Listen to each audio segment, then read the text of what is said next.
ప్రజావరుణో ధ్రువం దేవో బృహస్పతిః ధ్రువం ఇంద్రశ్చాగ్నిశ్చ రాశిం ధారయతాం ధ్రువం ముహూర్తస్సు ముహూర్తోऽस्तु ఓం తచ్చంయోరా వృణీమహే గాతుం యజ్ఞాయ గాతుం యజ్ఞపతయే దైవీ స్వస్తిరస్తు.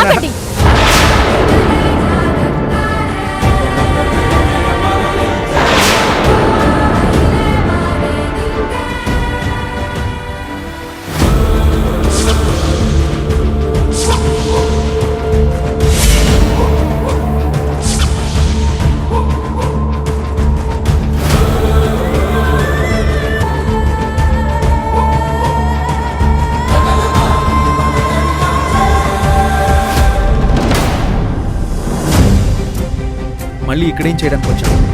అర్జున్ బాబు, ఏంటి మీరు చేస్తున్న పని? కనిపించట్లేదా? పూజ జరిపిస్తున్నాం. అయినా ఇక్కడికి నిన్నెవరు పిలిచారు? పిల్లవని పేరంటానికి రావడం మర్యాద కాదు. భార్య ఉండగా పీటల మీద మరో అమ్మాయిని కూర్చోబెట్టడం మీకు మర్యాద కాదు. అయినా నా భర్త మరో అమ్మాయికి కంకణం కడుతుంటే ఆపాల్సిన బాధ్యత నాదే.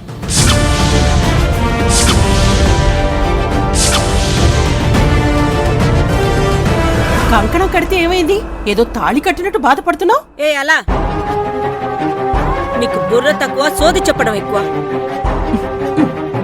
పూజలో కంకణం ఎవరికి కడతారో, ఎందుకు కడతారో పంతులు గారిని అడుగు, తెలుస్తుంది. చెప్పండి పంతులు గారు, పూజలో మీరు కట్టించబోతున్న ఈ కంకణానికి అర్థమేంటి? అమ్మా, పెళ్లిలో చేసే నాతి చిరామి లాంటి ప్రతిజ్ఞ లాంటిదే ఇది కూడా.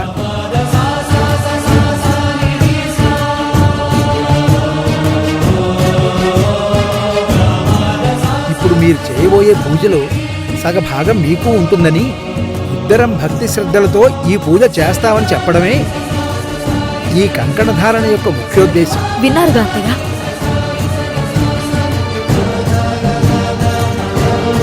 అంటే ఒక వ్యక్తితో అతని భార్య మాత్రమే పూజలో కూర్చోవాలి. అయినా ఇవన్నీ మీకు తెలియకుండా ఉండవులేండి. తెలిసే మీరే తప్పుచలా ఎవ్వరికీ బాధ కలగకుండా చూసుకునేది. కాని ఇప్పుడు కడుపులో బిడ్డను చంపేటంత క్రూరంగా తయారైపోయింది. ఒకప్పుడు తనకు డబ్బంటే ఇష్టం లేదేమో, కాని ఇప్పుడు డబ్బు కోసమే చూస్తుందేమో. ఒక్కసారి ఆలోచించు. నాకు కూడా అలాగే అనిపిస్తుంది యమజ. ఇది కావేరితో కాదు, వాళ్ళ అమ్మతోనే తేల్చుకుంటాను. తనకి ఎంత డబ్బు కావాలంటే అంత డబ్బు మొహాన్ని కొడతాను. నా కొడుకు డివోర్స్ ఇచ్చేస్తే చాలు.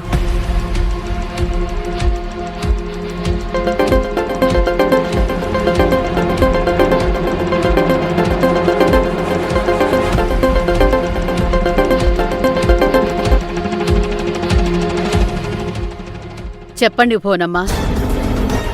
నేను కాదు, నువ్వు చెప్పు. నా కొడుక్కి విడాకులు ఇవ్వడానికి, మమ్మల్ని మనశ్శాంతిగా బతకనివ్వడానికి నీ కూతురికి ఎంత కావాలో చెప్పమను, ముష్టి పడేస్తాను. ఎవరి గురించి ఏం మాట్లాడుతున్నావు భోనమ్మా? నా కూతురు గురించి మాట్లాడే అర్హత నీకెక్కడిది? నీ కూతురు నా ఇంట్లో అడుగు పెడితే చాలు అన్న రోజులు మర్చిపోయావా? అవును, ఆ దరిద్రాన్ని నేనే ఏరి కోరి తెచ్చుకున్నాను. ఇప్పుడు వదిలించుకోవాలని అడుగుతున్నాను. గుడికొచ్చి పూజ ఆపింది, అందరి ముందు పరువు తీసింది. దాన్ని బట్టి అర్థమవుతుంది నీ కూతురు పూజ ఆపింది భర్త కోసం కాదు, డబ్బుల కోసమని. ఏ డబ్బుల గురించి మాట్లాడుతున్నావు నువ్వు? యమజ వల్ల మొత్తం ఆస్తులు పోగొట్టుకుని రోడ్డు మీదకొచ్చి నిలబడ్డప్పుడు నీ వెనక నిలబడింది నా కూతురు కాదా?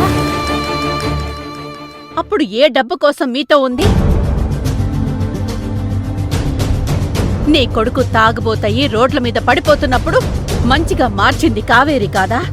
అప్పుడు ఏ డబ్బు కాసుపడింది? ఇంతవరకు నువ్వు యమజ మాయలో పడ్డ భోనమ్మవి అనుకున్నాను, కాని డబ్బు మదంతో కొట్టుకుంటున్న భోనమ్మవి అనుకోలేదు. చిచ్చి, నీ కూతురుతో పాటు నువ్వు కూడా నీచంగా తయారయ్యావు. ఛీ, ఇంతవరకు నువ్వంటే ఒక గౌరవం ఉండేది, ఇప్పుడు అది పోయింది.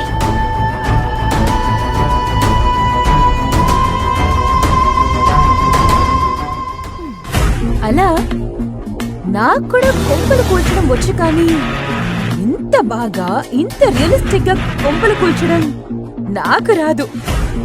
నువ్వు సూపర్ అలా. యమజ, నువ్వు నన్ను పొగుడుతున్నావా తిడుతున్నావా? నీకు ఈ మాటలు అర్థం కావు గాని ఒక్కటి చెప్తాను విను. ఆస్తి నా చేతికొచ్చాక సగం వాటా నీదే.